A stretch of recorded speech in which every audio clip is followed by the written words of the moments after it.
Jack and the Beanstalk. Once upon a time, in a cozy little cottage nestled in a green valley, lived a boy named Jack and his dear mother. They didn't have much, but they did have a gentle cow named Milky White, whose milk they sold at the market.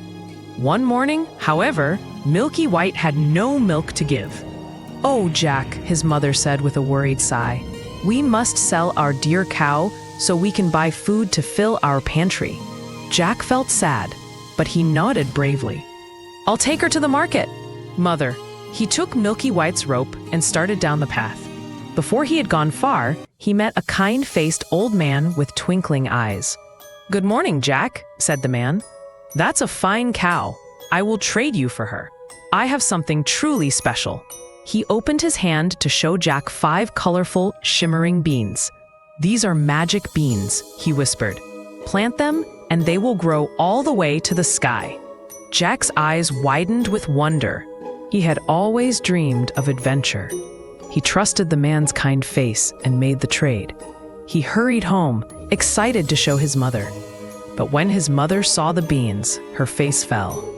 "Oh, Jack," she said, her voice full of disappointment. "You've traded our precious cow for a handful of beans? We needed money for food." Feeling very sad, she gently tossed the beans out the window, and they both went to bed with heavy hearts. But when the sun peeked through the window the next morning, Jack saw something incredible. Where his mother had tossed the beans, a giant beanstalk had grown, twisting up and up, past the hills and into the soft, fluffy clouds. The man was right. "I must see what's at the top," Jack whispered. He gave his mother a quick wave and began to climb.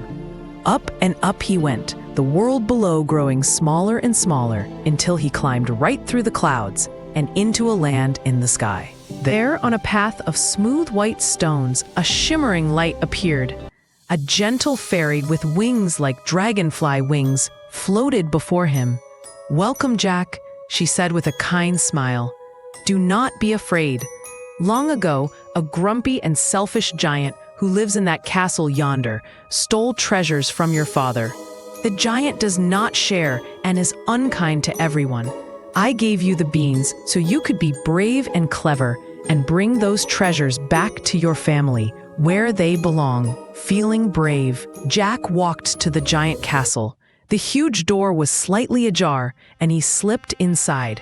He found himself in a kitchen so big the table looked like a grassy hill.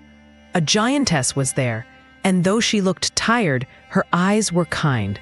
Suddenly, the floor began to tremble. Boom, boom, boom, the giantess saw tiny Jack.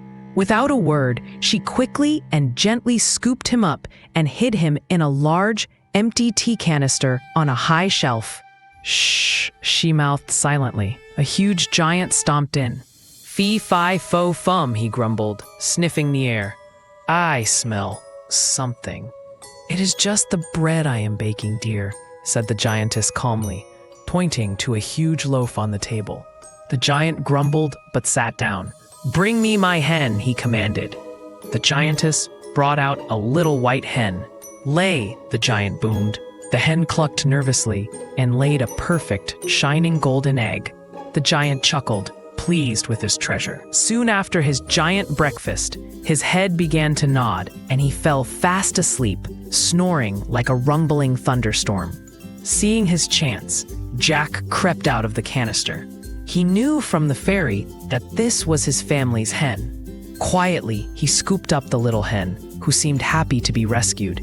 He scurried out of the castle, scrambled back to the beanstalk, and climbed all the way down. His mother wept with joy to see him safe. They were amazed when Jack said lay, and the wonderful hen laid a golden egg on their table. Now they would never be hungry again. But Jack remembered the fairy had said the giant stole more than one treasure. A few weeks later, he climbed the beanstalk again. This time, he crept back into the kitchen and hid in the same tea canister. Soon, the giant stomped in. After his meal, he boomed, "Bring me my harp." The giantess brought a beautiful golden harp. "Sing," the giant commanded. the harp began to play the most beautiful, peaceful music all by itself. The music was so soothing that the giant soon fell into a deep sleep. Jack tiptoed out and gently lifted the harp. But the moment he touched it, the harp called out in a clear, musical voice, "Master, a stranger is here. Master." The giant's eyes flew open. He saw Jack with the harp, which Jack knew was his father's. "That's mine," he roared. Getting to his feet, Jack didn't wait. He ran for the door, clutching the rescued harp. The giant stomped after him, his heavy footsteps shaking the whole castle. Jack was faster and scrambled down the beanstalk just as the giant reached it. The giant, big and clumsy, began to climb down after him. "Mother, bring the axe!" Jack shouted as his feet touched the ground. His mother rushed out with the axe. Jack took it, and with all his might, he chopped at the thick green stalk. Chop, chop! The beanstalk swayed and fell with a mighty crash that echoed through the valley. It landed far away, and the grumpy giant, tangled in its leaves, was gone for good. And so, with the hen that laid golden eggs and the harp that played sweet music, Jack and his mother lived happily. Jack, now brave and clever, knew that helping his family was the greatest adventure of all.